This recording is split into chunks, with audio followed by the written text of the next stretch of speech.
अस्सलाम वालेकुम फ्रेंड्स, मैं उमैर हयात। उम्मीद करता हूँ आप सब खैरियत से होंगे। आज जो हम पढ़ने जा रहे हैं वो इन्फ्लेशनरी एंड डिफ्लेशनरी गैप है। बहुत ही आसान टॉपिक है, इंशाअल्लाह नज़ीज़ आप सबको समझ आएगी। So let's start.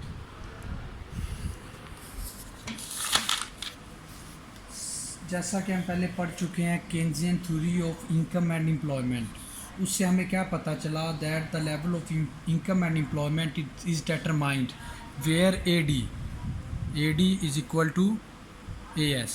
A D is equal to A S, जहाँ पे A D is equal to S होगा वहाँ पे हमारा नेशनल इनकम और एम्प्लॉयमेंट का लेवल होगा। लेकिन वो फिर एक बात और ये करता है कि ज़रूरी नहीं कि हमारा ए डी और एस कहाँ पर इक्वल हो और वो फुल एम्प्लॉयमेंट भी हमें हासिल हो। वो कहता है कि ये level A D is equal to S, the level of national income may be at full employment,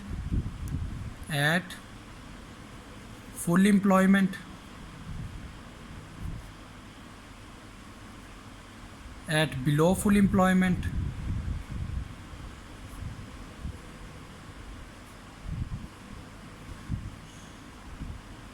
and at above full employment।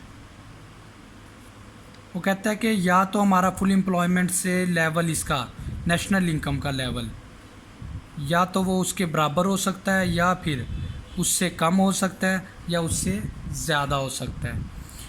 तो आज हम यही बात पढ़ने लगे हैं कि ये कैसे काम करता है।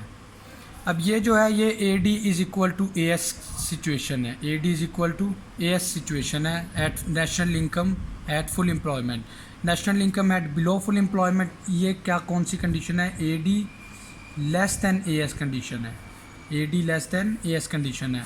और national income at above full employment, full employment के लेवल से अबव अगर नेशनल इनकम हो तो ये है A D greater than A S condition. ठीक है, तो आज हम इन्हीं चीज़ों को पढ़ने जा रहे हैं। तो सबसे पहले अब देखें, जैसा कि हमें पता है,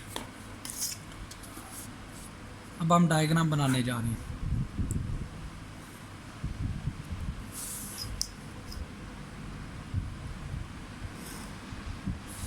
यहाँ पे हमने लिए एक्स एक्सिस पे वाई इनकम को और वाई एक्सिस पे हम ले रहे हैं A D and A S.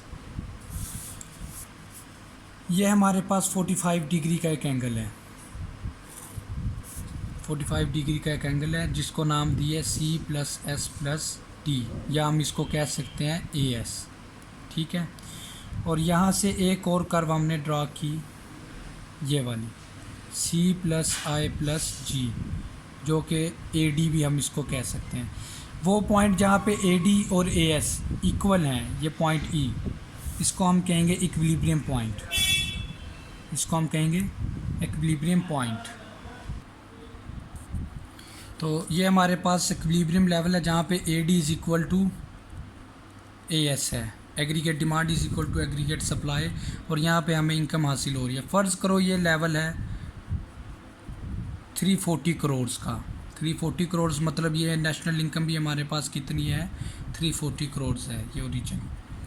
अच्छा, अब कंडीशन हम ये पढ़ने जा रहे हैं कि if A D less than A S हो, मतलब ये कि हमारी जो इकॉनमी है का जो नेशनल इनकम का लेवल है, हमारी इकॉनमी फुल अपने एम्प्लॉयमेंट लेवल पे नहीं है। फुल एम्प्लॉयमेंट लेवल क्या होता है कि मतलब determine of national income by permitted of utilization all the human and natural resources of the economy, मतलब तमाम ह्यूमन एंड नेचुरल रिसोर्सेज को यूटिलाइज हम नहीं कर रहे, तो हमारी जो है नेशनल इनकम का लेवल इस तरफ होगा, राइट साइड पे। फ़र्ज़ करें वो ये है, फ़र्ज़ करें वो ये है, तो ये क्या बता रहे हैं? वो कह रहा है कि ये वाई एफ है, वाई एफ नेशनल इनकम का जो लेवल है फुल एम्प्लॉयमेंट, ये पॉइंट एफ है और ये पॉइंट ए, मतलब A D less than A S है। A D less than A S है, हमारी जो एग्रीगेट सप्लाई है वो ज़्यादा है, एक्सेस सप्लाई है, जबकि डिमांड हमारे पास बहुत कम है। डिमांड हमारे पास बहुत कम है और ये जो है सप्लाई हमारी बहुत ज़्यादा, डिमांड हमारी बहुत कम है। जो ये चीज़ है, ये जो पॉइंट है, ये एरिया शेडिड एरिया जो ट्राइंगल है, कि मतलब हमारा लेवल ऑफ एम्प्लॉयमेंट से, फुल एम्प्लॉयमेंट से कम हमारा इक्विलिब्रियम में EAF जो है ये हमारा डिफ्लेशनरी गैप को शो कर रहा है। किसको शो कर रहा है? Deflationary gap, deflationary gap. इसमें क्या होता है अब हम इसमें देखते हैं कि एक और इसके नीचे हम डायग्राम बनाएंगे।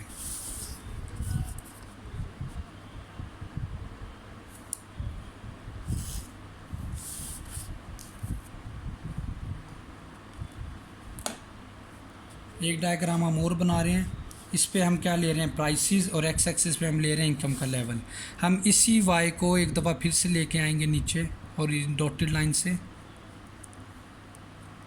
ये वाई, और ये हमारे पास आ रहा है वाई एफ। अब फ़र्ज़ करो हमारा जो लेवल ऑफ फुल एम्प्लॉयमेंट है वो 400 करोड़ है।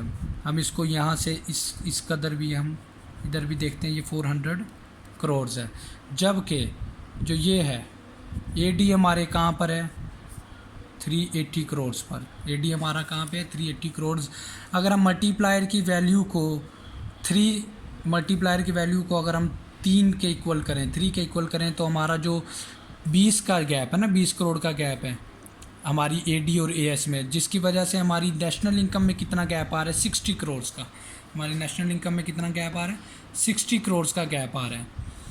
अब इसमें वो ये शो करवा रहा है कि ये YF है, ठीक है।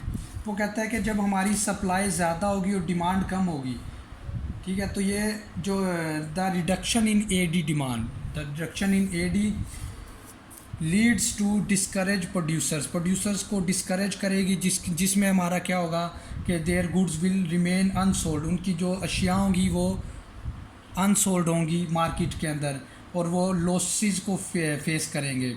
जी, अगर वो नुकसान को फेस करेंगे तो वो अपनी इन्वेस्टमेंट को कम कर देंगे। We assume that value of investment multiplier is 3। हम फ़र्ज़ कर लेते हैं कि जो इन्वेस्टमेंट की मल्टीप्लायर की वैल्यू है वो 3 है, ठीक है।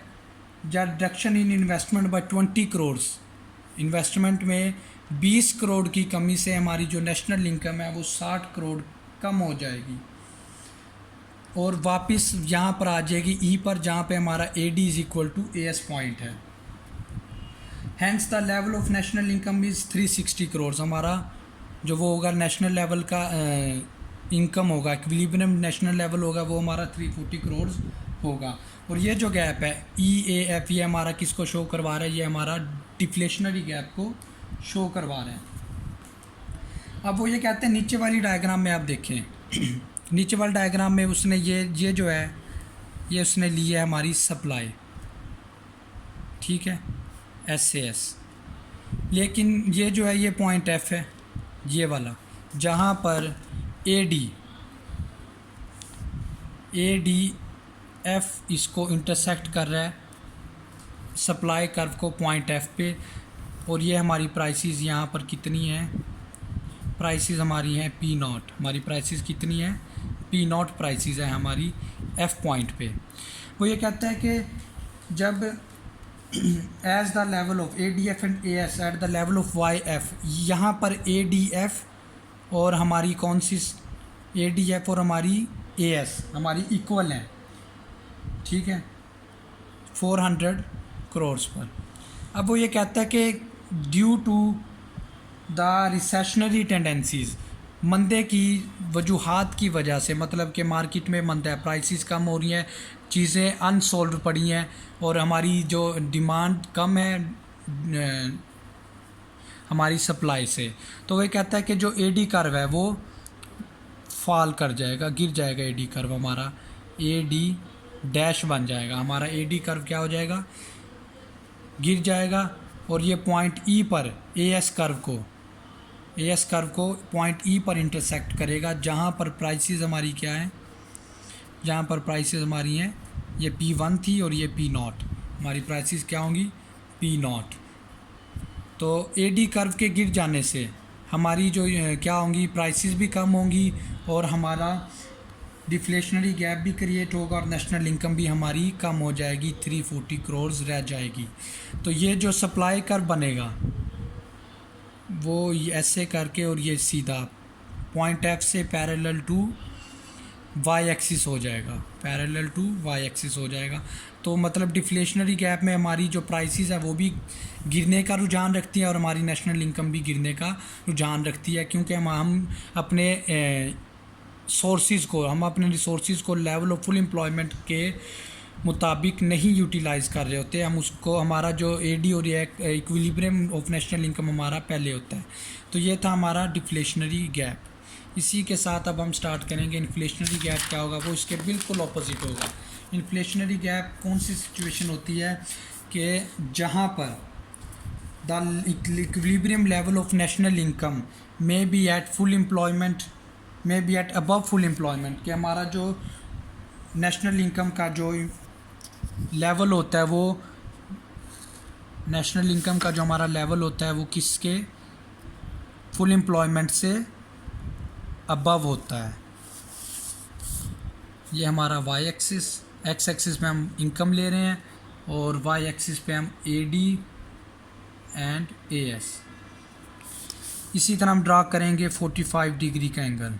45 डिग्री का एंगल हम जब ड्रा करेंगे तो ये हमारा ए एस कर्व है जिसको हमने लिखा है C plus S plus T, और इसी के साथ एक और कर्व ड्रा करेंगे हम ए डी जिसको हमने कहा है सी प्लस आई प्लस जी, हमारी एग्रीगेट डिमांड। अब हम पढ़ क्या रहे हैं, इन्फ्लेशनरी गैप।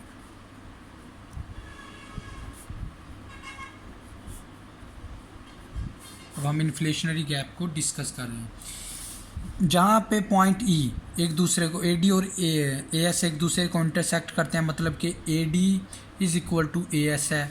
तो ये पॉइंट ई हमारा the equilibrium level of national income है, the equilibrium level of national income है। ये हमें क्या शो करवा रहा है, ये कह रहा है कि हमारा फ़र्ज़ करें जो नेशनल इनकम का लेवल है वो 460 करोड़ है, 460 करोड़ है, और यहाँ भी हमारी नेशनल इनकम क्या है 460 करोड़ वाई स्टार। जैसा कि हमें पता है कि इन्फ्लेशनरी गैप में क्या होता है, जो हमारे ए डी हैं वो ग्रेटर दैन ए एस होते हैं, हमारे A D greater than A S होते हैं। तो मतलब हमारा जो national level equilibrium level of national income है ये एट अबव फुल एम्प्लॉयमेंट है, फुल एम्प्लॉयमेंट से ज़्यादा लेवल पर है। तो हमारा जो एम्प्लॉयमेंट लेवल होगा, फुल एम्प्लॉयमेंट लेवल हमारा फ़र्ज़ करो इस तरफ होगा लेफ़्ट साइड पर। ये पॉइंट एफ़ ले लेते हैं और ये पॉइंट ए, ठीक है, और ये लेवल ऑफ फुल एम्प्लॉयमेंट, ठीक है, ये लेवल ऑफ फुल एम्प्लॉयमेंट ये कितना है, ये फ़र्ज़ करो हमारा है लेवल ऑफ फुल एम्प्लॉयमेंट हमारा फ़र्ज़ करो 400 करोड़ है ए डी, तो ये भी 400 करोड़ ही होगा। अब वो ये कहता है कि जब A D greater than A S है तो ये जो एरिया है ये सारा शेडिड एरिया ये हमारा डिफ्लेशनरी गैप है, कि मतलब हमारा लेवल ऑफ इक्विलिब्रियम लेवल हमारा ई पर है जबकि हमारा फुल एम्प्लॉयमेंट लेवल ये एफ़ है। तो ये जो शेडिड एरिया ये हमारा डिफ्लेशनरी गैप है। डिफ्लेशनरी गैप में क्या होता है कि हमारी जो डिमांड है वो ज़्यादा हो जाती है सप्लाई से, जब डिमांड ज़्यादा होगी तो प्राइसेस भी बढ़ जाएंगी, जबकि मार्केट जो प्रोड्यूसर्स हैं वो डिमांड को फुलफ़िल नहीं कर रहे होते, वो सप्लाई इतनी नहीं दे रहे होते कि जो डिमांड को फुलफ़िल करे, लिहाजा हमारी ऑटोमेटिकली हमारी जो प्राइसेस हैं वो अप हो जाएंगी। तो ये जो है हमारा इन्फ्लेशनरी गैप कहलाएगा, ये जो एरिया है। इसमें अब क्या है कि हम देखते हैं कि ये फ़र्ज़ करें ले लेते हैं 420, ठीक है। अब इसमें वो ये कहता है कि नीचे हम एक और ड्रा करेंगे सप्लाई कर्व, इसका सप्लाई कर्व कैसा बनेगा हम ये चेक करने के लिए देखेंगे। यहाँ पे एक्स एक्सिस पे हमने इनकम ली है और वाई एक्सिस पे हमने लिया है, एक्स एक्सिस पे हमने इनकम लिया और वाई एक्सिस पे हम ले रहे हैं प्राइसेस। अब हम इसको लेके आते हैं नीचे, लेवल ऑफ फुल एम्प्लॉयमेंट के कर्व को नीचे, y is equal to level of full employment level है हमारा जो कि 400 है, जो कि क्या है 400 हमारा लेवल ऑफ फुल एम्प्लॉयमेंट है।